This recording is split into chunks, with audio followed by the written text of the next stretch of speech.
السلام عليكم ورحمة الله تعالى وبركاته. أخير تشرفت لك وسود هذا العدالة channel أدنى الجو جرت وكما أصنت هداك وحسبتها فضلا سبسكرايب لايك شير كومنت انت بوين ودير قلي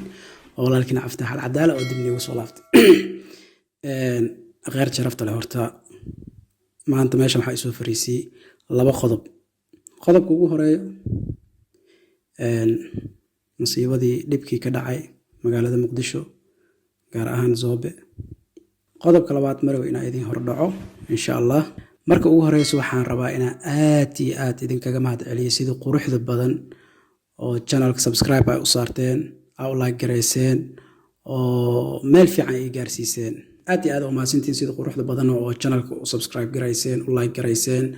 oo videoyaashii aad u daawateen aad idinkaga mahadcelinaya markuu waad imar labaad imar saddexaadbo akhyaarta cusub oo channelka ku soo xirmeen waxaan leeyahay ku soo dhawaada insha Allah mudooyinkan tahabadan ku kala maqneen maadaama waxa waaye noloshii iska micno badan tahay ma insha Allah hadda kada waxaan rabaa si toos ah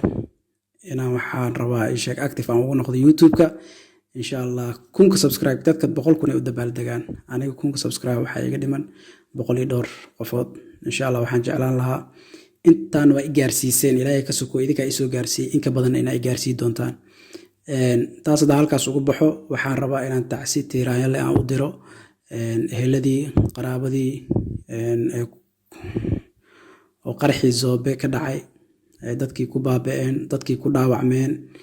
wallahi Soomaali way baaba'day xaqiiqdii dadku waa dadkeeni kan wax dilay waa dadkeeni kan la dilay waa dadkeeni inta meesha ku dhimatay ilaahay waxa uu bariyaa جنة الفردوس الأعلى إنه جي تكون دعوة عمتنا إن شاء الله إلهي عافمات تام الله سيو ودعينا تطول عليه نواي ضدكيني واي ديجيني واي وحماشكو باباي إن شاء الله وحنرجع دونا معلم ما كمت إن شاء الله مستقبل كأني أرنتان دمان دونتو والصومالي أين نقول دونتو ما اللي هرتو لو إمادو لو دالحيستو هذا بالحمد لله وهي سنة يشيك دولة شعب اسجعل لكن إن شاء الله بإذن الله waxaan iska yareeyo way dhamaan doonaan waxaan arkay aabo oo wiilkiisa raadinayo muddo 3 maalmood aabaasna waxaan leeyahay ilaahay wiilkaaga Allah ku sahlo waliba asigoo caafimaad qabo insha Allah بإذن الله waxa way dad badan waxaan arkay oo meesha dhibaato aad u xoog badan ka soo gaartay ma aqaan wallahi masiibadan kulli xaq Allah ka socota ilaahay nagu wada asturo شرط الله نجا قبته تي دتك كدمتينا إن إلهي سبحانه وتعالى قلبه وقوجيه وحقير لنا وجبدله إن شاء الله بإذن الله نتصل الكاس وبحياة مدة كلام ماشي أسوفر السيا وحياتها هاي إن شاء الله وحرب يوتيوب كنا أكتف عن كناخذه أكتف straight away أكتف عن رأينا كناخذ إن شاء الله مهمة إيجار كمهمة وين وحياتها هاي waxaad idinku kalsoontiin aad jeceshihiin ama madadaala haday noqoto ama reaction haday noqoto ama qisooyin sheekooyin in halkan idinkaga soo gudbiyo insha Allah waxa muhiim ah in ay garab istaagtiin sida hadda ay garab taagantihiin oo ilaa inta heerkan ay gaarsiiseen ma sha Allah tabarakallah waa idinkaga mahadcelinaa markuu waati mar labaad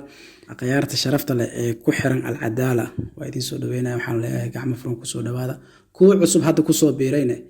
walaalkiina aftaaxe soo dhawaada insha Allah بإذن الله kuwa soo socdana soo dhaweyn doona insha Allah waxa iga sugtiinba waa sheekooyin waa qisooyin waa reactiono waadi kulli wixii ka dhac social media oo insha Allah intaas kala socon doona haduu Ilaahay nafta nagu simo kaliya waxa idinka codsanaa inaad kun subscribe ay gaarsiisaan san shuruudaha aan ku buuxiyo aan toosan active u noqdo insha Allah بإذن الله mudooyinkan aad ugu mashquulay adduunkan waxa waa iska mashquul badan yahay arimo problemo waxyaalo badan alxamdulillah إلى أرنتاس واسو جبجبي هذا وحربا توصينا يوتيوب كانت أكتف عمو نخضو إن شاء الله بإذن الله أغيرت شرفت له وحينا بلن فيديو كحيقو إن شاء الله والسلام عليكم ورحمة الله تعالى وبركاته.